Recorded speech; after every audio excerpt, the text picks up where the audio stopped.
గడిచిన కొన్ని వారాలుగా బైబిల్ యొక్క ఆర్థిక విధానాన్ని గురించి మనం చూసుకుంటున్నాం, బిబ్లికల్ ఫైనాన్సెస్ కదండి. ఈ యొక్క సందేశం మీ జీవితానికి ఆశీర్వాదం ఇస్తుందని నేను నమ్ముతున్నాను. ఈ సందేశం విన్న తర్వాత ఈ ప్రకారంగా జీవించడానికి మీరు నిర్ణయం తీసుకుంటే తప్పనిసరిగా వర్ధిల్లుట అంటే ఏంటో జీవితంలో ఇప్పుడు దాకా చూసుండ్రు. తప్పనిసరిగా మీరు ఇక మీదట ఈ వర్ధిల్లుట అన్నదాన్ని మీరు చూస్తారు. ఓకే, మనం వర్ధిల్లడాన్ని గురించి చూస్తున్నాం. వర్ధిల్లుట అంటే కావాల్సిన దానికంటే ఎక్కువగా కలిగి ఉండుట అని మనం చూసుకున్నాం. సో ఈ కావాల్సిన దానికంటే ఎక్కువ మనకి దేవుడు ఎందుకోసం ఇస్తాడు? ఆయన నిబంధన భూమి మీద స్థాపించడం కోసం, మన పొరుగు వాడిని ప్రేమించడం కోసం, నశించిపోతున్న ఆత్మల్ని రక్షించడం కోసం, దిక్కులేని వారికి దీవెనగా ఉండడం కోసం, తన రాజ్యాన్ని ప్రకటించడం కోసం దేవుడు మనకి కావాల్సిన దానికంటే ఎక్కువ ధనాన్ని ఇస్తాడు అని మనం చూసుకున్నాం. సో అయితే దేవుడు ఎవరికి ధనాన్ని ఇస్తాడు అన్నది కూడా మన వాక్యంలో చూసుకున్నాం. ఎందుకోసం అంటే ధనం అనేది, వర్ధిల్లుట అనేది ఎంత ప్రమాదకరమైందో మనకు తెలుసు. ధనాపేక్ష సమస్తమైన కీడులకు మూలము అని బైబిల్ చెప్తుంది. అందుకోసమని మనం ధనవంతులమై పాతాళం పోయేదానికంటే పరిశుద్ధంగా ఉండి ఏమీ లేకపోయినా పరలోకానికి వెళ్ళడమే మేలు అనేది దేవుని యొక్క ఉద్దేశం. అందుకనే ఈ ధనం మన ప్రవర్తనని చెరిపేయకుండా, ఈ లోకంలో అన్ని గొడవలకి అల్లలకి కారణమైన ఈ ధనం మన జీవితాన్ని కూడా అల్లరిపాలు చేసి పాతాళానికి నడిపించకుండా ఉండడం కోసమే దేవుడు ధనం వచ్చినా దారి తప్పిపోకుండా ఉండడం కోసం ఒక చట్టం చేశాడు. అదేంటంటే ఎవరైతే వాక్యానుసారంగా జీవిస్తారో వారే వర్ధిల్లాలి అని చెప్పి దేవుడు రాయించాడు. ఎందుకు? దేవుని యొక్క వాక్యం ఏం చెప్తుంది?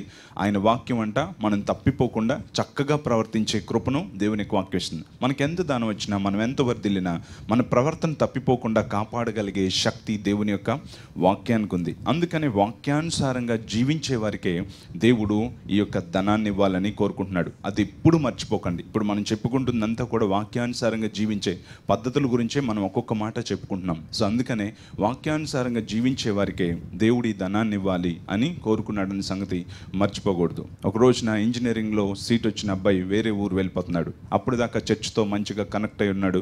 మంచిగా పాటల్లోనూ నాటకల్లోనూ అన్నిట్లో పార్టిసిపేట్ చేస్తూ ఉండేవాడు. అమ్మ లేదు, నాన్నే పెంచాడు.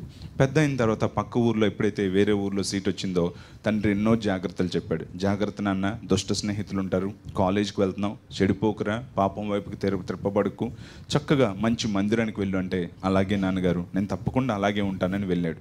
వెళ్ళిన ఒక 3-4 నెలల తర్వాత అబ్బాయి ఇంజనీరింగ్ కాలేజీలో ఎలా ఉన్నాడో చూద్దామని చెప్పి, అబ్బాయికి సర్ప్రైజ్ ఇద్దామని చెప్పి ఈ తండ్రి ఒక రోజున సడన్గా చెప్పకుండానే అబ్బాయి ఉన్న ఊరు వెళ్ళాడు. అబ్బాయి ఉన్న రూమ్ దగ్గరికి వెళ్ళాడు. అప్పటికే అబ్బాయి బయటకు వెళ్ళిపోయాడు. మిగతా ఫ్రెండ్స్ ఇంకా పడుకొని లేవలేదు. డోర్ తీసుంది. లోపలికి వెళ్ళేటప్పటికి అంత సిగరెట్ వాసన కంపు కొట్టేస్తుంది, మందు కంపు కొట్టేస్తుంది. గోడల మీద అన్నీ కూడా అశ్లీలమైన పోస్టర్లు అన్నీ అంటించున్నాయి. అవన్నీ చూసిన తండ్రి హృదయం పగిలిపోయింది. ఎంతో భక్తితో పెరిగిన నా బిడ్డ అయ్యో చెడిపోయాడే అని చెప్పి ఎంతో బాధతో ఇంటికి చెప్పకుండానే వచ్చేసాడు, కనబడకుండానే వచ్చేసాడు. ఒక 3 నెలల తర్వాత సెలవులు ఇచ్చారు. అబ్బాయి ఏమో ఇంటికి వచ్చాడు. నాన్నగారు బాగున్నారా? పాస్టర్ గారు బాగున్నారా? మా కోసం ప్రార్థన చేస్తున్నారా? చర్చ్ మిస్ అయిపోతున్నాను డాడీ అని ఎన్నో రకాలుగా మాట్లాడుతున్నాడు. ఎన్ని నాటకాలు ఆడుతున్నావురా అని చెప్పి తండ్రి లోపల అనుకున్నాడు. చర్చ్ మిస్ అయిపోతున్నానని చర్చ్కి వచ్చిన తర్వాత అంటున్నాడు, నాన్నగారు ఈ నెల నుంచి నాకు 3,000 ఎక్స్ట్రా పంపించండి నాన్నగారు. ఎందుకోసం అంటే నేను స్పెషల్ కోచింగ్ తీసుకుంటున్నాను, ట్యూషన్లో జాయిన్ అయ్యాను అన్నాడు. 3,000 ఎక్స్ట్రా కావాలంట. స్పెషల్ కోచింగ్ కాదు, స్పెషల్ అలవాటయ్యాయి కదండి. కొత్త కొత్త ఫ్రెండ్లు, మందులు, చిందులు అన్నీ అలవాటయ్యాయి కనుక ఇవన్నిటికీ ఎక్స్ట్రా డబ్బు కావాలి కాబట్టి ఇలాంటి మాటలన్నీ కూడా చెప్తున్నాడు. అలాగే బాబు అన్నాడు నాన్న. సెలవులు అయిపోయి వెళ్ళిపోతున్న సమయంలో తండ్రి ఒక మంచి బైబిల్ కొనిచ్చి దానికి మంచి జిప్ వేసి, బాబు ఈ బైబిల్ గ్రంథం రోజు చదువుకోరా, దయచేసి నా మాట వినరా, ఈ బైబిల్ గ్రంథం రోజు చదువుకోరా అంటే, థ్యాంక్ యూ వెరీ మచ్ నాన్నగారు, మీరు ఎంత మంచి గిఫ్ట్ నాకు ఇచ్చారు, బైబిల్ గ్రంథాన్ని ఇచ్చారు, థ్యాంక్ యూ సో మచ్ అని అన్నాడు. వెళ్ళిపోయాడు. వెళ్ళిపోయిన 4 రోజులకి నాన్నగారు ప్రైజ్ ది లార్డ్ నాన్నగారు బాగున్నారా నాన్నగారు, 3,000 పంపించలేదేంటి నాన్నగారు అని అడిగాడు. బాబు పంపిస్తానురా, బైబిల్ గ్రంథం చదువుకోరా. చదువుతున్నాను నాన్నగారు, రోజు చదువుతున్నాను నాన్నగారు అన్నాడు. కానీ నాన్న డబ్బులు పంపించలేదు. ఆ నెల అయిపోయింది, నెక్స్ట్ మంత్ వచ్చేసింది. నాన్నగారు డబ్బులు పంపించలేదేంటి నాన్నగారు, గడిచిన నెల 3,000, ఈ నెల 3,000, మొత్తం 6,000 పంపించండి నాన్నగారు, ఫీజు కట్టాలి నాన్నగారు, టెన్షన్ వస్తుంది నాన్నగారు. పంపిస్తానురా బాబు, బైబిల్ గ్రంథాన్ని చదువుకోరా. చదువుతున్నాను నాన్నగారు. 3వ నెల కూడా నాన్నగారు పంపించలేదు. నాన్నగారు పంపిస్తానని పంపించట్లేదేంటి నాన్నగారు, ఈ మంత్ నాకు ఇంకా ఎక్స్ట్రా కావాలి, 12,000 1000 పంపించండి నాన్నగారు అన్నాడు. తప్పకుండా పంపిస్తాను రా, బైబిల్ గ్రంథాన్ని చదువుకోరా. బైబిల్ చదువుతున్నాను నాన్నగారు, డబ్బులు పంపించండి నాన్నగారు అని అన్నాడు. పంపిస్తామన్నాడు. నాన్న డబ్బులు పంపించలేదు. సెలవులు వచ్చాయి, అబ్బాయి పెద్దోడయ్యాడు, ఇంటికి వచ్చాడు, సీరియస్ అయ్యాడు. ఏంటి నాన్న, నేను ఎలా చదువుతానని అనుకుంటున్నావు, 4 నెలల నుంచి పంపిస్తానని డబ్బులు పంపించట్లేదు అని చెప్పి అరవడం మొదలుపెట్టాడు. అదేంట్రా, నిన్ను రోజు బైబిల్ చదువుకోమన్నాను కదా, బైబిల్ చదివితే నాకేమైనా డబ్బులు వస్తాయా, రోజు చదువుతున్నాను బైబిల్, ఏమొస్తుంది అని అరవడం మొదలుపెట్టాడు. నువ్వు రోజు బైబిల్ చదువుతున్నావా బాబు అని అడిగాడు తండ్రి. రోజు చదువుతున్నాను. ఇది బైబిల్ జిప్ ఓపెన్ చేయి అన్నాడు తండ్రి. వెంటనే అబ్బాయి జిప్ ఓపెన్ చేసి ఇలా చూస్తే వాళ్ళ నాన్న ప్రతి పేజీలో కూడా ఒక కొత్త 500 రూపాయల నోటు బైబిల్ అంతా కూడా పెట్టి చూడరా, ఈ 500 ఎందుకోసం బైబిల్లో పెట్టానో తెలుసా, ఈ బైబిల్ గ్రంథాన్ని నువ్వు చదివితే ఈ 500 నీకు ఎలా ఖర్చు పెట్టాలో అన్నది నీకు తెలుస్తుంది. ఈ 500 నీ ప్రవర్తన చెరపకుండా కాపాడుతుందిరా, అందుకే ఈ బైబిల్లో ఇవన్నీ ఉంచానురా అని చెప్పాడు. అలాగే మన దేవుడు కూడా ఈ బైబిల్లో గొప్ప ధననిధిని మన కోసం దాచి ఉంచాడు. చప్పలు కూడా దేవుడిని మనం మహిమపరుస్తాం. ఎవరైతే దేవుని యొక్క వాక్యాన్ని చదువుతారో, ఎవరైతే వాక్యానుసారంగా జీవిస్తారో వారే వర్ధిల్లాలి అని దేవుడు అందుకే రాయించాడు. ఎందుకు? వాక్యం మనకి చక్కని ప్రవర్తన ఇస్తుంది.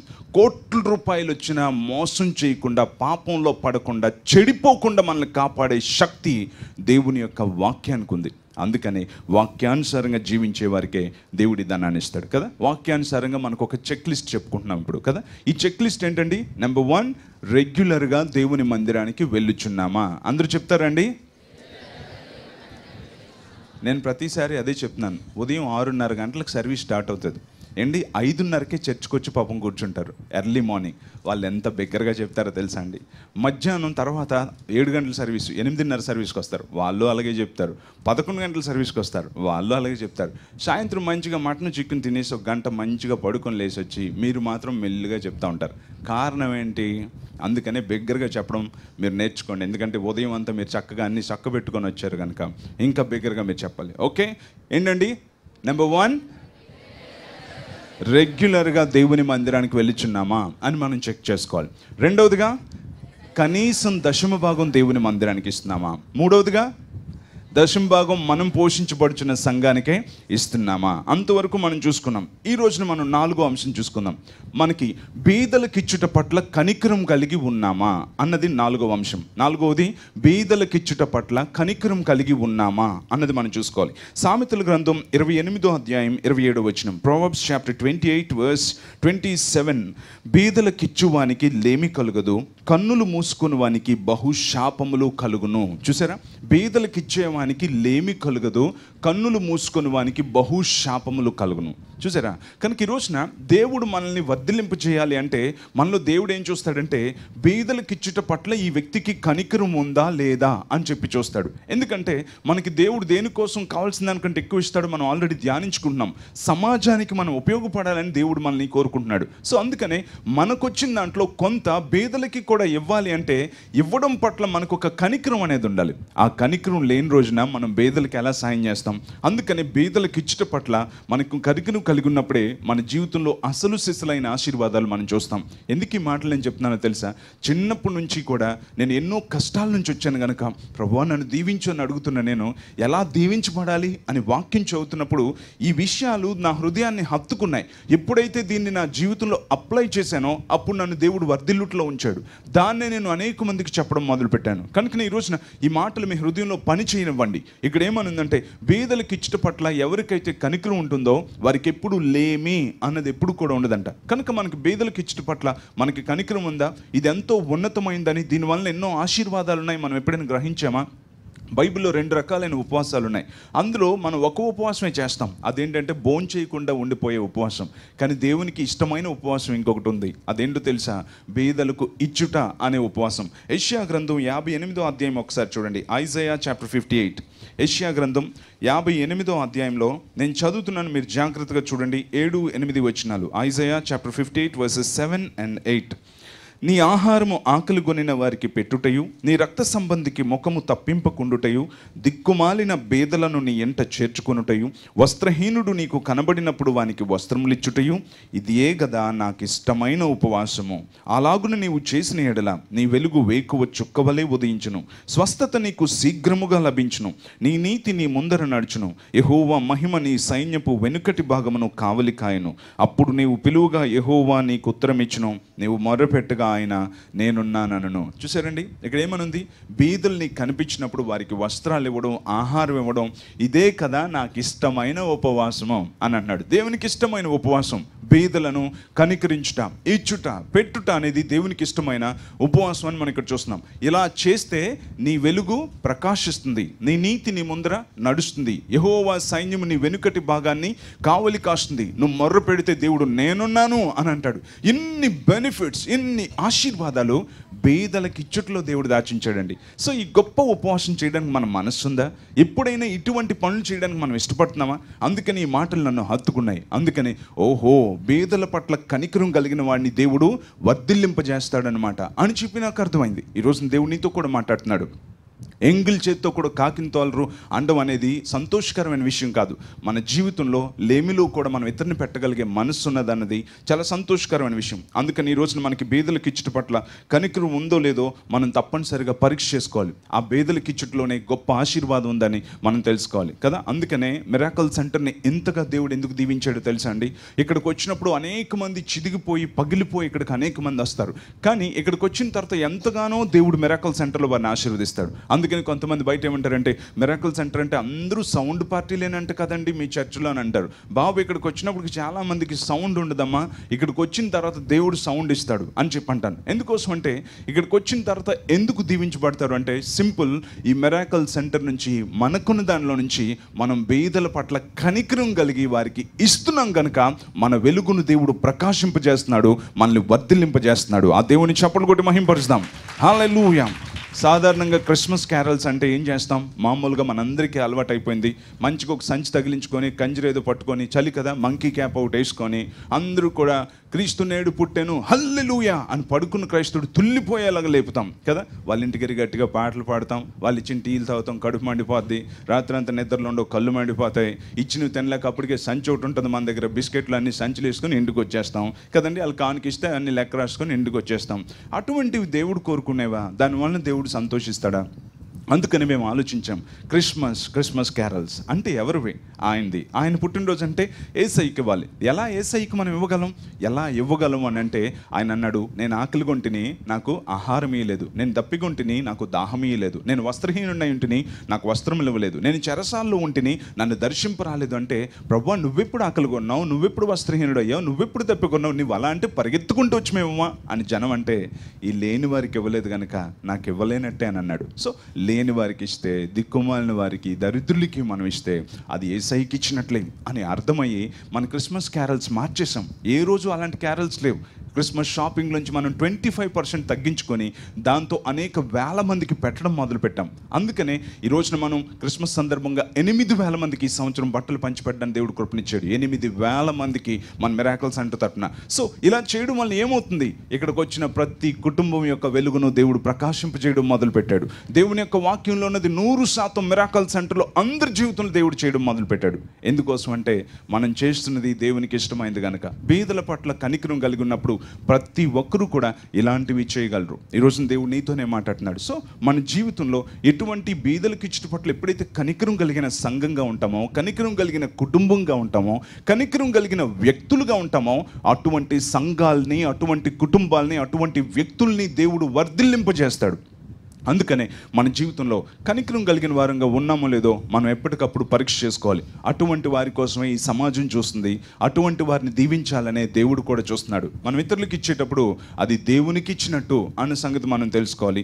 దుర్మార్గులకి కాదు, దరిద్రులకు బీదలకు మనం ఇచ్చే వారంగా ఉండాలని దేవుడు కోరుకుంటున్నాడు. కనుక మనం అటువంటి పరిస్థితిలో ఉన్నామా? మనం ఈ లోకంలో ఎప్పుడైతే ఇతరులకి సహాయం చేసే వారంగా ఉంటామో అప్పుడే మనల్ని దేవుడు వర్ధిల్లింపజేస్తాడు. ఈ మిరాకల్ సెంటర్ నుంచి అనేక మందికి ప్రతి నెల 500 రూపాయలు వృద్ధాప్య పెన్షన్ ఇస్తున్నాం. అనేక మంది వృద్ధులకి రిటైర్డ్ పాస్టర్స్కి 500 పెన్షన్లు ఇస్తున్నాం ప్రతి నెల. కళ్ళద్దాలు, మెడిసిన్ అన్నీ ఇస్తున్నాం. ఆపరేషన్స్ చేస్తున్నాం. ఎందుకు? మనకి ఎక్కడి నుంచి అయినా వస్తుందా? లేదు.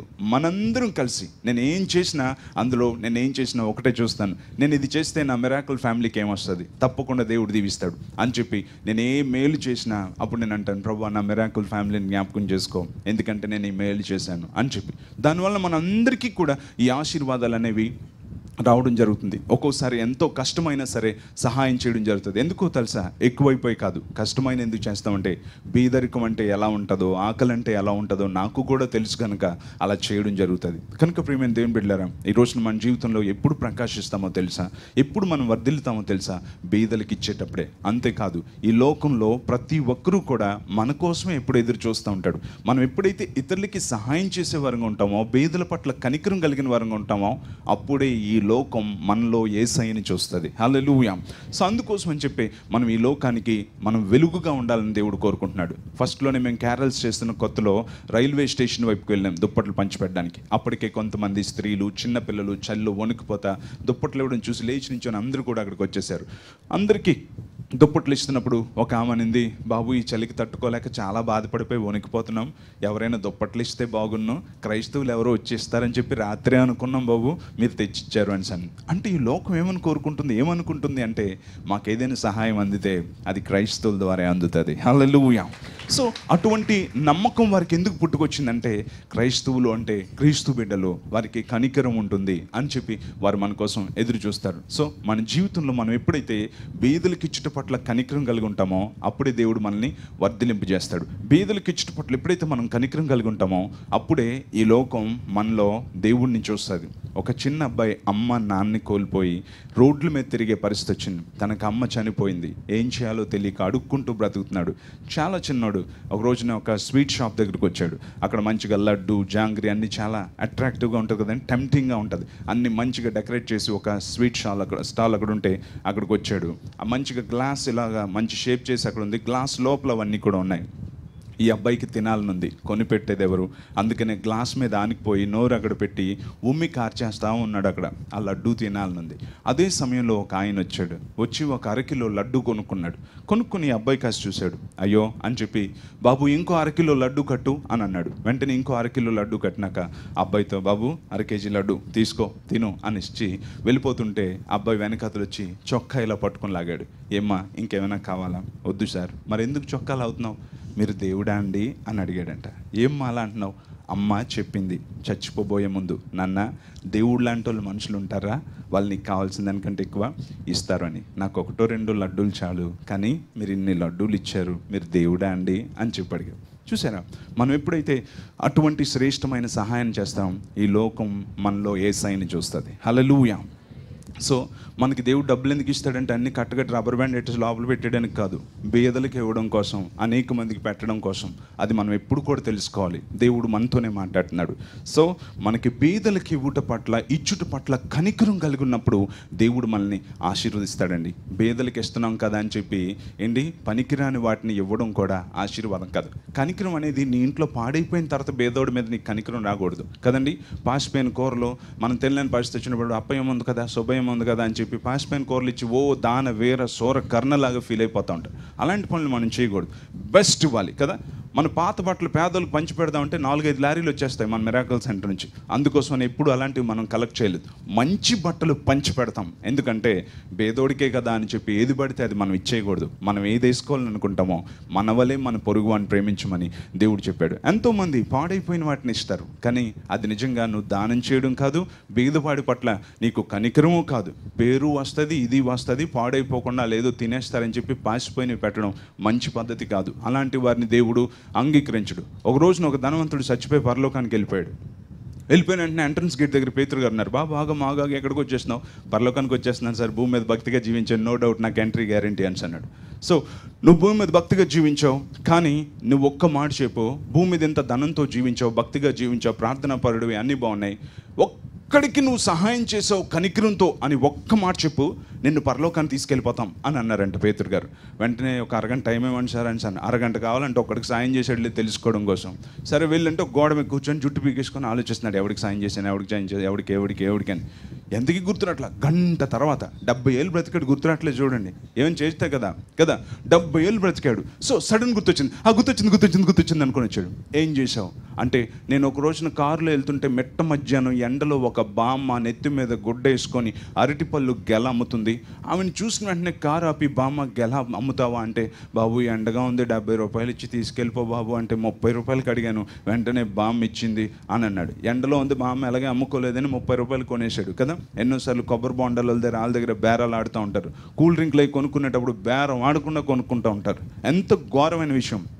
సో 30 రూపాయలకు దొరికిన అరటిపళ్ళు గెల మంచిగా కారులో డిక్కీలో తీసుకొని వచ్చేసాడు. తీసుకొచ్చి ఇంటి దగ్గర హ్యాంగ్ చేశాడు. కింద అన్నీ కూడా అప్పటికే నల్లగా అయిపోయినాయి కింద పెట్టి ఉండడం వలన.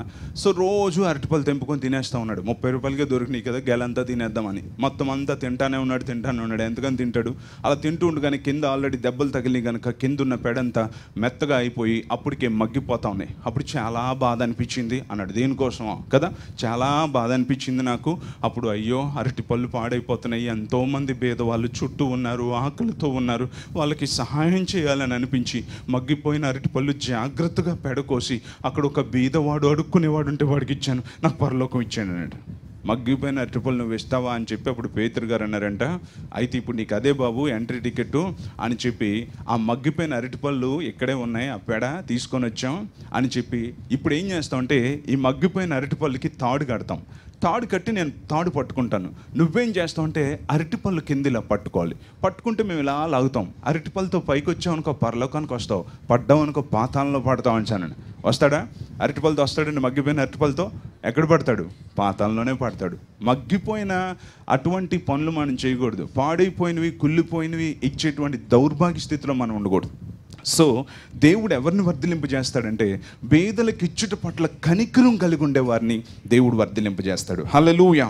సో ఈ రోజున మనకు అటువంటి మనసు ఉందా? నెంబర్ 5, పని చేయాలంటే ఇష్టమా లేక సోమరితనమా? నెంబర్ 5, పని చేయాలంటే ఇష్టమా లేక సోమరితనమా? ఎందుకంటే మన జీవితంలో మనం సోమరిపోతులం అయినప్పుడు కూడా మనం ఎప్పటికీ కూడా వర్ధిల్లలేం. ఇది ఒక ఫైనాన్షియల్ చెక్ లిస్ట్. మీరు తప్పనిసరిగా దీన్ని మీరు పరీక్ష చేసుకోవాలి. పని చేయాలంటే ఇష్టమా లేక సోమరితనమా? సామెతల గ్రంథం 13వ అధ్యాయం 4వ వచనం. Proverbs chapter 13 verse 4. సామెతల గ్రంథం 13వ అధ్యాయం 4వ వచనం. సోమరి ఆశపడును గాని వాని ప్రాణమునకు ఏమీ దొరకదు. చూసారా, సోమరి ఆశపడతాడంట కానీ వాని ప్రాణానికి ఏమీ దొరకదు. ఇంకా సామెతల గ్రంథం 20వ అధ్యాయం 4వ వచనం. Proverbs chapter 20 verse 4.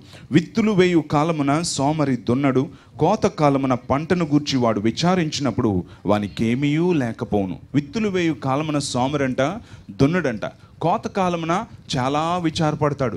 విత్తనాలు వేయాల్సి వచ్చినప్పుడు, అవకాశం ఉన్నప్పుడు, ఆరోగ్యం ఉన్నప్పుడు విత్తకుండా సోమరిపోతులాగా మంచం మీద పడుకొని ఆ తర్వాత కోతకాలం వచ్చి అందరూ కోస్తా ఉంటే నాకేమీ లేదేటి అని చెప్పి బాధపడతాడంట కదా. వాడికి ఏమీ దొరకదు అని చెప్పి దేవుడు రాయించాడు. కనుక సోమరులు ఎప్పుడు కూడా వర్ధిల్లడు అన్న సంగతి మనం తెలుసుకోవాలి. ఈ రోజున సోమరితనం నీకుందా?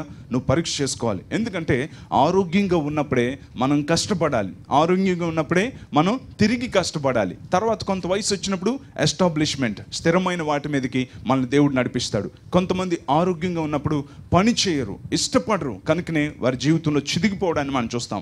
సోమరులు ఏమనుకుంటారంటే మేము అందరికంటే తెలివైన వారు అనుకుంటారంట. నేనంటలేదు, బైబిల్ గ్రంథమే చెప్తుంది. ఒకసారి చూడండి, సామెతల గ్రంథం 26వ అధ్యాయం 16వ వచనం. Proverbs chapter 26 verse 16. సామెతల గ్రంథం 26వ అధ్యాయం 16వ వచనం. హేతువులు చూపగల 7 కంటే సోమరి తన దృష్టికి తానే జ్ఞానిని అనుకొనును. చూసారా, హేతువులు చూపగల 7 కంటే సోమరుడు అనుకుంటాడు నేనే జ్ఞానిని అని అనుకుంటాడంట. హేతువులు చూపగలిగే 7 కంటే సోమరి నేనే జ్ఞానిని అనుకుంటాడు. దీనికి మంచి ఉదాహరణ ఏంటంటే, ఒకరోజు ఒక సహోదరి నాకు ఫోన్ చేసింది. ఆమె చాలా ఉన్నతమైన విద్యను అభ్యసించిన ఆమె, చాలా ఉన్నతమైన కుటుంబం నుంచి వచ్చిన ఆమె ఫోన్ చేసి ఏడవడం మొదలుపెట్టింది. ఎందుకమ్మా ఏడుస్తున్నారంటే, నా భర్త గురించి ప్రార్థన చేయండి అన్నది. ఏంటమ్మా మీ కష్టం? నా భర్త మంచి గవర్నమెంట్ ఎంప్లాయీ, కానీ డ్యూటీకి వెళ్ళడు, అందువలన ఇంట్లో తినడానికి కూడా కష్టమైపోతుంది. ఇంట్లోనే కూర్చొని 4 దిండ్లు 4 పిల్లోలు వెనకాతలు వేసుకొని కాలు చాపుకొని రిమోట్ పట్టుకొని టీవీ ఆపరేట్ చేస్తూనే ఉంటాడు, కానీ డ్యూటీకి వెళ్ళడు, డబ్బులు తీసుకొని రాడు. నేను జాబ్ చేస్తానంటే నన్ను జాబ్ చేయనివ్వడు. తనకున్న మంచి ఉద్యోగానికి వెళ్ళి డబ్బులు కూడా తేడు, జాబ్ చేయకుండా ఇంట్లో కూర్చుంటాడు. పాపకేమో ఫీజు కట్టకపోతే బోర్డులో పేరు రాశారని ఏడ్చుకుంటూ వచ్చింది. మమ్మీ నా పేరు బోర్డు మీద రాశారు మమ్మీ, ఫీజు కట్టలేదని రాశారు మమ్మీ అని పాప ఏడ్చుకొట్టింది. తినడానికి కష్టంగా ఉంది బ్రదర్, కానీ జాబ్కు వెళ్ళడు బ్రదర్. అదేంటమ్మా అలాగా? జాబ్ ఉండి వెళ్ళకపోవడం ఏంటి? నీ చేత జాబ్ చేయించకపోవడం ఏంటి? నువ్వు చేస్తానన్నా సరే నిన్ను వెళ్ళనివ్వకపోవడం ఏంటి? బిడ్డకు ఫీజు కట్టాలన్న బాధ్యత లేకపోవడం ఏంటి? పేరు రాసేస్తే బిడ్డ హృదయం ఎంత అవమానం ఫీల్ అవుతుంది. ఇవన్నీ కరెక్ట్ కాదు కదా. ఎందుకమ్మా నీ భర్త జాబ్కి వెళ్ళమని అడగొచ్చు కదా. నువ్వు అడిగితే వేదాంతం చెప్తాడండి. అడిగితే వేదాంతం చెప్తాడా? ఏం వేదాంతం చెప్తాడమ్మా అంటే, ఏమండి డ్యూటీకి వెళ్ళండి, మంచి ఉద్యోగం, పిల్లలకేం పెడతామండి, పాపకేం పెడతామండి అంటే, పిచ్చిదానా, ఇదేనా నువ్వు చదువుతున్నది బైబిల్? ఇదేనా నువ్వు చదువుతుంది వాక్యం? ఇదేనా నువ్వు వింటుంది లేఖనాలు? బైబిల్ చదువుతూ కూడా నన్ను ఉద్యోగానికి వెళ్ళమంటావా అని అంటాడంట. అదేంటండి అని అంటే, ఇదిగో నేను త్వరగా వచ్చుచున్నానని దేవుడు చెప్తుంటే సంపాదించడానికి ఇది సమయమా అని అంటాడంట. చూసారా? అని మరి రిమోట్ పట్టుకొని ఇలా టీవీ చూడమన్నాడు దేవుడు కదండి. ఎంత భయంకరమైన విషయం. అందుకే హేతువులు చూపగల 7 కంటే సోమరి తన దృష్టికి తానే జ్ఞానిని అనుకొనును అని చెప్పి బైబిల్ చెప్తుంది. కనుక ఈ రోజున మనం తెలుసుకోవాలి, మన జీవితంలో సోమరులుగా ఉంటే మనం వర్ధిల్లలేము. అందుకనే వయస్సు ఉన్నప్పుడు, ఆరోగ్యం ఉన్నప్పుడు మంచం మీద కదండి, ఉతక మీద తలుపు కిర్రు కర్రమని తిరుగుతున్నట్టు మంచం మీద కిర్రు కర్రమని కొంతమంది తిరుగుతూ ఉంటారంట. అది మంచిది కాదని బైబిల్ చెప్తుంది. సోమరితనం అనేది నీ జీవితంలో వర్ధిల్లకుండా చేస్తుంది. మనకి దేవుడిచ్చింది ఒక్క జీవితం, 70 లేక 80. ఈ 70-80లో సోమరిపోతుగా బ్రతికి చివరికి నువ్వు నడవలేని స్థితి వచ్చేటప్పటికి, నిన్నెవరు పట్టించుకోలేని స్థితి వచ్చేటప్పటికి, తినడానికి లేని పరిస్థితి వచ్చినప్పుడు నువ్వెంత బాధపడినా ప్రయోజనం ఏంటి? అందుకోసమనే ఆరోగ్యంగా ఉన్నప్పుడే, యవ్వనంలో ఉన్నప్పుడే కష్టపడడానికి ఇష్టపడాలి.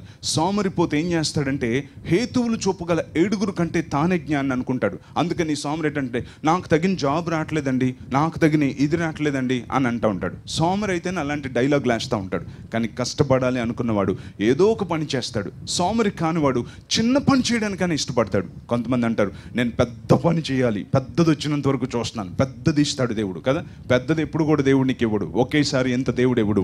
ఎప్పుడు కూడా చిన్నగానే ప్రతిదాన్ని ప్రారంభించాలి. వ్యభిచారమో దొంగతనమో చేస్తే సిగ్గుపడాలి తప్ప పాచి పని చేయడానికైనా ఎప్పుడు సిగ్గుపడకూడదు. సంతోషించాలి. ఎందుకంటే నేను ఎవరి మీద ఆధారపడకుండా నేను చేయగలిగిన దాన్ని నేను చేస్తున్నాను. ప్రతి ఒక్కడూ చేయగలిగే సామర్థ్యాన్ని దేవుడు ఇచ్చాడు. కానీ కొంతమంది ఏంటంటే సోమరితనంతో పెద్ద పెద్ద పనులైతేనే చేయొచ్చు అనుకొని కొన్ని పనులు చేయరు. కొంతమంది వారికి ఇష్టమైన పనులైతేనే చేయాలి అని అనుకుంటారు. చిన్న చిన్న పనులు చేయడానికి ఇష్టపడరు. కానీ పాపం కానీ ఏ పనన్నా చేయడానికి ఎప్పుడు కూడా మనం సిగ్గుపడకూడదు. ఎందుకంటే దేవుడు చిన్న వాటినే అంచులంచులుగా ఆశీర్వదిస్తాడు. చాలామంది ఇప్పుడు చూసిన పెద్దది పెద్దది పెద్దది పెద్దది అనుకుంటారు. అది ఉండదు, ఇది ఉండదు, మొత్తం గుండు మీద ఎంట్రుకలన్నీ ఊడిపోతూనే ఉంటాయి. అయినా సరే ఏ బిజినెస్ ఉండదు, ఏ వ్యాపారం ఉండదు, ఏ ఉద్యోగం కూడా ఉండదు. పెద్దది పెద్దది పెద్దది అనుకుంటూనే కూర్చుంటారు. ఎప్పుడు కూడా మనం అటువంటి పరిస్థితుల్లో ఉండకూడదు. మనం చిన్నగానే ప్రారంభించాలి కదండి. ఎంతో మందిని మనం చూస్తున్నప్పుడు మనకి కూడా ఎంతో ప్రోత్సాహం కలుగుతుంది. ఆయన టీలు అమ్మేవాడంట, ఈయన సోడాలు అమ్మేవాడంట, ఈ రోజున గ్రేట్ అని చెప్పి అనుకుంటాం. అవును, టీలు అమ్మేవారు ప్రధానమంత్రులు అయ్యారు, సోడాలు అమ్మిన వాళ్ళు సూపర్ స్టార్లు అయ్యారు. కానీ మనం నుంచి టీలు సోడాలు అమ్మడానికి సిగ్గుపడతాం, సూపర్ స్టార్లు అయిపోవాలని ఆశపడతా ఉంటాం. కనుక అటువంటి పరిస్థితి ఉండకూడదు. తప్పు కానీ ఏ పనన్నా చేయడానికి సిగ్గుపడకండి.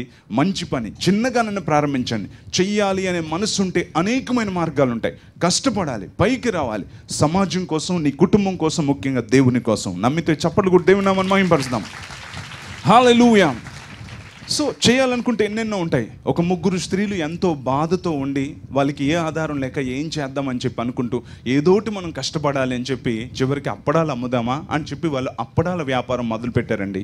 అది రోజున కొన్ని కోట్ల టర్నోవర్ అయిపోయింది. అందరికీ తెలుసు, లిజ్జత్ పాపడ్ కదండి, కర్రం కుర్రం అని చెప్పి అంటాను, అందరూ తింటానే ఉంటారు. 3 అప్పడాలతో మొదలు పెట్టారు. ఏం మీరు చేయలేరా? ఎంతోమంది ఇంట్లో కూర్చుంటారు కానీ ఏ పని చేయడానికి ఇష్టపడరు కదా. అలాంటి పనులు చేయకుండా కష్టపడడానికి ఇష్టపడేవారుగా మీరుంటే మిమ్మల్ని దేవుడు తప్పనిసరిగా వర్ధిలింపజేస్తాడు. హల్లెలూయా. సో ఏదో ఒకటి తప్పనిసరిగా మీరు చేయాలి. సోమరులుగా ఉండకండి, ఏదో ఒకటి చేయండి. దేవుడు దాన్ని తప్పకుండా ఆశీర్వదిస్తాడు. కనుక ఆరోగ్యంగా ఉన్నప్పుడు పని చేయడం మనం నేర్చుకోవాలి. ఓకే, నెంబర్ 6 ఆ రోజు కూడా మనం చూసుకొని తర్వాత మిగతా వచ్చే వారం మనం చూసుకుందాం. నీ సంపాదన ఖర్చు చేయడానికి నీవు ప్రణాళిక వేయిచున్నావా అన్నది నువ్వు పరీక్ష చేసుకోవాలి. Are we planning and budgeting our financial spending? మనం ఖర్చు పెడుతున్న దానికి మనకు ఒక బడ్జెట్ ఉందా? ఈ దేశానికి ఒక బడ్జెట్ ఉంది, ఈ రాష్ట్రానికి ఒక బడ్జెట్ ఉంది కదండి. ఈ దేశానికి ఉన్న బడ్జెట్ దేనికి ఎంతెంత కేటాయించాలి, ఏది అవసరమైంది, ఏది అవసరం లేనిది అన్న దాన్ని బట్టి కేంద్ర బడ్జెట్ కానీ రాష్ట్ర బడ్జెట్ కానీ ఉంటుంది. అలాగే మన కుటుంబానికి కూడా ఒక బడ్జెట్ అనేది తప్పనిసరిగా ఉండాలి. ఎంతోమంది కుటుంబాలకి బడ్జెట్ అన్నది ఉండదు. అలా ఏం చేయాలి అన్నది ముందుగా కూర్చొని ప్లాన్ చేసుకోకపోతే మనం నవ్వులు పాలైపోతాం. బైబిల్ గ్రంథంలో ఒక మాట చూద్దాం. లూకా సువార్త 14వ అధ్యాయం, లూక్ చాప్టర్ 14. లూకా సువార్త 14వ అధ్యాయం 28వ వచనం నుంచి నేను చదువుతున్నాను, మీరు చూడండి. లూకా సువార్త, లూక్ చాప్టర్ 14 వర్స్ 28. మీలో ఎవడైనను ఒక గోపురము కట్టింపగోరిన ఎడల దాన్ని కొనసాగించుటకు కావలసినది తన యొద్ద ఉన్నదో లేదో అని కూర్చుండి తగులుబడి మొదట లెక్క చూచుకొనడా. అండర్లైన్ చేసుకోండి, మొదట లెక్క చూచుకొనడా. చూచుకొనని ఎడల అతడు దాని పునాది వేసి ఒకవేళ దాన్ని కొనసాగింపలేకపోయినందున చూచువారందరూ ఈ మనుషుడు కట్ట మొదలు పెట్టెను గాని కొనసాగింపలేకపోయినని అతని చూచి ఎగతాళి చేయసాగుదురు. చూసారా, మీలో ఒకడు గోపురం కట్టించాలనుకుంటే ముందు తన దగ్గర ఉన్న దాంతో కూర్చుండి తగులుబడి లెక్క చూసుకోడా. నా దగ్గర ఎంత ధనం ఉంది, నేను బంగ్లా కట్టగలనా, డ్యూప్లెక్స్ కట్టగలనా, పెంకుటిల్లు కట్టగలనా, రేకిళ్ళు వేయగలనా, తాటి పాకే వేయగలనా అని చెప్పి నా దగ్గర ఉన్న డబ్బుల గురించి నేను లెక్క చూసుకోకుండా ఏం పర్లేదు బంగ్లా కట్టేద్దామంటే మధ్యలో ఆగిపోద్దంట. అప్పుడు చూసిన వారందరూ కట్టేద్దాం అనుకున్నాడు కానీ కట్టలేకపోయాడండి అని చూసిన వాళ్ళందరూ నవ్వుతారంట. కారణం ఏంటంటే నా దగ్గర ఎంత ఉంది, దాంతో నేను ఏం చేయగలను అన్న ఒక ప్రణాళిక లేదు. అలాగే మన జీవితంలో కూడా ఎప్పుడైతే కుటుంబాల్లో ఈ బడ్జెట్ అనేది ఉండదో వారి జీవితంలో ఎప్పటికీ చిదిగిపోతూనే ఉంటారు. అందుకనే ఫైనాన్షియల్ చెక్ లిస్ట్లో దీన్ని కూడా మనం పరీక్ష చేసుకోవాలి. నా సంపాదన ఖర్చు చేయడానికి నేను ప్రణాళిక వేసుకుంటున్నానా. నీకు 10,000 రావచ్చు, 10 లక్షల రూపాయలు రావచ్చు. ప్రతి దానికి కూడా ఎప్పుడు ఒక సిస్టమాటిక్ బడ్జెట్ ఉండాలి. నీకు జీతం రాగానే ఫస్ట్ చేయాల్సింది ఏంటో తెలుసా? చేతులెత్తి జీతాన్ని పైకి చూపించి, దేవా ఈ జీతం నువ్వు ఇచ్చావు, నీ కృతజ్ఞతలు చెల్లించి అప్పుడు ఖర్చు పెట్టడం మొదలు పెట్టాలి. ఎప్పుడూ కూడా ఆ కృతజ్ఞతలో గొప్ప ఆశీర్వాదం ఉంది. థ్యాంక్ యూ లార్డ్ అని ఖర్చు పెట్టాలి. 5 రొట్టెలు 2 చిన్ని చేపలు 5,000 మందికి ఎలా పంచిపెట్టగలం, ఎలా ఇంకా మిగలగలదు అనుకుంటున్న సమయంలో యేసుక్రీస్తు ప్రభు వాటిని ఆకాశం వైపుకి ఎత్తి కృతజ్ఞతాస్తుతులు చెల్లించి పంచిపెట్టినప్పుడు 5,000 మంది సమృద్ధిగా తినగా ఇంకా 12 గంపలు మిగిలాయి. అవి కేవలం 5 రొట్టెలు 2 చిన్ని చేపలు మాత్రమే. అలాగే మనకున్న జీతం కొంచెమే అయినా మన ముందు ఎన్నో కమిట్మెంట్స్ ఉన్నా ఇది ఎవరికి పెట్టాలి అని సనుక్కోకుండా తెచ్చిన 5 రొట్టెలు 2 చిన్ని చేపలు లాంటి ఆ జీతాన్ని ముందు కృతజ్ఞతాస్తుతులు చెల్లించి అప్పుడు ఖర్చు పెట్టడం మొదలు పెట్టాలి. అప్పుడు దేవుడు దాన్ని మిగులున్నట్లుగా చేస్తాడు. ఓకే. రెండవదిగా మనకి ఎప్పుడైతే ఈ ధనం అనేది వచ్చిందో కృతజ్ఞతలు చెల్లించిన తర్వాత ఫస్ట్ దేవుని వంతు దేవునికి తీసేయాలి. దశమ భాగం అంతా పక్కకు తీసేయాలి. తర్వాత మనం మిషనరీ సంస్థల కోసం, దీనుల కోసం, బీదల కోసం ఎంతో కొంత మన 90%లోంచి ఎప్పుడు కూడా షేర్ ఉండాలి. అది పక్కకు తీసేసిన తర్వాత ఇంటద్దెలు కట్టేయాలి. సొంత ఇల్లు ఉంటే దేవునికి స్తోత్రం, లేకపోతే ఇంటద్దె ఫస్ట్ కట్టేయాలి. తర్వాత కరెంటు బిల్స్ కట్టేయాలి. తర్వాత పిల్లల ఫీజులు కట్టేయాలి. దాని తర్వాత ఇంట్లోకి కనీసం గ్యాస్ సిలిండర్ ఉండేలా చూసుకోవాలి. నెక్స్ట్ రైస్ ఒక 25 కేజీలో 50 కేజీలో ఉండేలా చూసుకోవాలి. నెక్స్ట్ కందిపప్పు, చింతపండు ఉండేలా చూసుకోవాలి. ఎందుకోసం అంటే ఇంట్లో మనకి ఏమీ లేకపోయినా కనీసం గ్యాస్ ఉంది, వైట్ రైస్ ఉంది, కందిపప్పు ఉంది, పప్పు చారుతో కనీసం కొనసాగించవచ్చు. కందిపప్పు అయిపోయినాక ఇంకేముంటుంది? చింతపండు ఉంది, రైస్ చారుతో మనం కొనసాగించవచ్చు. చారు అయిపోయింది అనుకోండి, రైస్ ఉంది, గంజన్నం అన్న తిని సుఖంగా ఇంట్లో ఉండొచ్చు. అలాంటి బడ్జెట్ మనకి లేకుండా అనేక మంది చేసే తప్పు ఏంటంటే జీతం రాగానే మొదటి వారం chicken, mutton, fish and sweets ఇవి అవి మొత్తం దడ్డలాడిస్తూ ఉంటారు. నెక్స్ట్ వీక్ నుంచి ఫుల్ వీక్ అయిపోతారు. లాస్ట్ వీక్ వచ్చేటప్పటికి వాళ్ళ దగ్గర 2,000 చేయబదులు వీళ్ళ దగ్గర 1,000 రూపాయలు చేయబదులు తీసుకొని అప్పులు పాలైపోతూ ఉంటారు. ఎంత ఘోరమైన విషయం. ఎందుకో తెలుసా? కేవలం జీవితంలో ఒక బడ్జెట్ అనేది లేకపోవడం వలన. మనం ఎప్పుడైతే అప్పులన్నీ తీర్చేస్తున్నామో, ఎప్పుడైతే కమిట్మెంట్స్ అన్ని క్లియర్ అవుతుందో ఉన్న దాంతో చక్కగా ప్రశాంతంగా మనం ఉండొచ్చు. కానీ అనేక మందికి ఈ బడ్జెట్ లేకపోవడం వలన చిదిగిపోతూ ఉంటారు. ఒక ఆయన ఉండేవాడు, ఆయన ఎప్పుడు చూసినా శాలరీ స్లిప్ చూస్తే చాలా ఆశ్చర్యం అనిపించేది. బాబు ఈరోజు నాకు జీతం ఎంత వచ్చిందో తెలుసా అనేవాడు. ఎంత తెలియదు అంకుల్ అంటే, చూడు అంటే ₹2.50. అదేంటండి మీరు సెంట్రల్ గవర్నమెంట్ జాబ్ కదా అంటే, ఏం చేస్తాం బాబు, ఏం చేస్తాడంటే గవర్నమెంట్ ఏ లోన్ ఇచ్చినా ఫస్ట్ మనోడే లైన్లో ఉంటాడు. సో అందుకోసమని లాస్ట్కి వచ్చేది ఏంటంటే ₹2.50. మరి తెచ్చుకోవడానికి వెళ్ళరా అంటే, వెళ్ళడానికి ₹50 అవుతుంది, ఎందుకని ఉండిపోయాను అంటాడు. చూసారా ఎంత భయంకరమైన విషయం. చాలామంది ఇలాగే కేవలం ఒక పద్ధతి పాడు లేకపోవడం వలన చిదిగిపోయామని మనం చూస్తాం. మనకి ఎప్పుడైతే ఈ యొక్క బడ్జెట్ అన్నది మనకున్న దాంట్లో మనం ఇలా ప్లాన్ చేసుకోమో తప్పనిసరిగా మనం ఆర్థికంగా చిదిగిపోయి అప్పులైపోయి పరిస్థితికే వెళ్ళిపోతాం. కాబట్టి ఉన్న దాంట్లో సంతోషంగా ఉండాలి అంటే ఇటువంటిది ఉండాలి. సో మొట్టమొదట దేవుని వంతు తీయాలి, మిషనరీలకి పేదవారికి కొంచెమన్నా తీయాలి. నెక్స్ట్ ఏం చేయాలి? మన పిల్లల కోసం ఎంతో కొంత తప్పనిసరిగా ఇన్వెస్ట్ చేయాలి. చాలామంది అది లెక్క చేయరు. కానీ బైబిల్ చెప్తుంది మంచి తల్లిదండ్రులు పిల్లల కోసం ఆస్తిని సమకూరుస్తారంట. యెహోవాయే చూచుకోను, యెహోవా ఈరే అని డైలాగ్ వేయడం కాదు కదా. దేవుడు చూసే నీకు ఇస్తాడు డబ్బులు, కనుక దాంతో మనం చక్కగా ఇన్వెస్ట్ చేయడం కూడా మనం నేర్చుకోవాలి. మన పిల్లల కోసం మనం మంచి భవిష్యత్తుని ఇవ్వడం కోసం, వాళ్ళ కోసం కూడా మనం మంచి తల్లిదండ్రులుగా మనం ఉండాలి. అన్నీ కూడా ప్లాన్డ్గా, డిసిప్లైన్డ్గా ఉండాలి. ఒక ఆయన వారి కుటుంబం ఎప్పుడు కొట్టేసుకుంటానే ఉండేది. చిన్నప్పటి నుంచి నాకు తెలుసు. ఆ కుటుంబం ద్వారా నేను చాలా పాఠాలు నేర్చుకున్నాను. వారు మంచి సెంట్రల్ గవర్నమెంట్ జాబ్ కదా, పేరు ఇప్పుడు వద్దులేండి. సో మంచి సెంట్రల్ గవర్నమెంట్ జాబ్ చేస్తూ ఉండేవాడు ఆ వ్యక్తి. అయితే అతనికి జీతం రాగానే ఇంటికి ముందు ఫోన్ చేస్తాడనమాట. ముందు వాళ్ళ పిల్లలకి అందరికి ఫోన్ చేస్తాడు. డాడీ అంటాడన్నమాట పిల్లల్ని, డాడీ జీతం అందింది, అందరూ రెడీ అయిపోండి అని చెప్పంటే భార్య, కుమారులిద్దరూ, కూతురు అందరూ మంచిగా రెడీగా కూర్చుంటాడు. ఆయనకి జీతం 30,000 ఎంత వస్తుంది. వచ్చేటప్పటికి ఆయన రెడీ అయిపోయి అక్కడి నుంచి ఆటో కట్టించుకొని వస్తాడు. ఏం తీసుకొస్తాడు? 5 కేజీ లడ్డు, 4 కేజీ జాంగ్రీ, 3 కేజీ మిక్సరు, 1 కేజీతో కూల్ డ్రింక్స్ తీసుకొని ఇంటికి వస్తాడు. వచ్చినాక నానా జీతం అందింది, కమాన్ ఎంజాయ్ అని చెప్పి అంటాడు. అందరూ జాంగ్రీ లడ్డు 2 తిన్నాక బయలుదేరి ఆటో బుక్ చేసుకున్నారంట. వాళ్ళ బాధలు నాకు చెప్తున్నారు తర్వాత. ఎందుకు చెప్తున్నారంటే, ఆవిడ ఎందుకు చెప్తుందంటే, ఆమె మొహం మీద గుద్దేస్తే కన్ను వాసిపోయింది భార్యకి. చూడండి బాబు మా ఆయన ఎలా కొట్టేశాడు అన్నది. ఎందుకమ్మా మీ ఆయన కన్ను వాసిపోయేలాగా కొట్టాడు అంటే, ఇంట్లోకి ఏమీ లేవేటండి అనేసి అంటే నుంచి మరి 30,000 జీతం తెస్తున్నాడు, ఇంట్లో బియ్యం లేవు ఏమీ లేవు బాబు అనేసి అని. అవును కరెక్టే కదా అని చెప్పి నాకు అనిపించింది. అయితే ఏం జరిగింది అంటే, ఇది ప్రతి నెల ఇష్యూ ఏంటంటే, డాడీ రెడీగా ఉన్నానంటే వీళ్ళందరూ రెడీగా ఉంటారు. నాన్న జీతంతో వస్తున్నాడు, 5 KG laddu, 5 KG jangri, 3 KG mixer తీసుకొని ఇంటికి వస్తాడు. డ్రింక్లు ఏమో కేసులతోటి.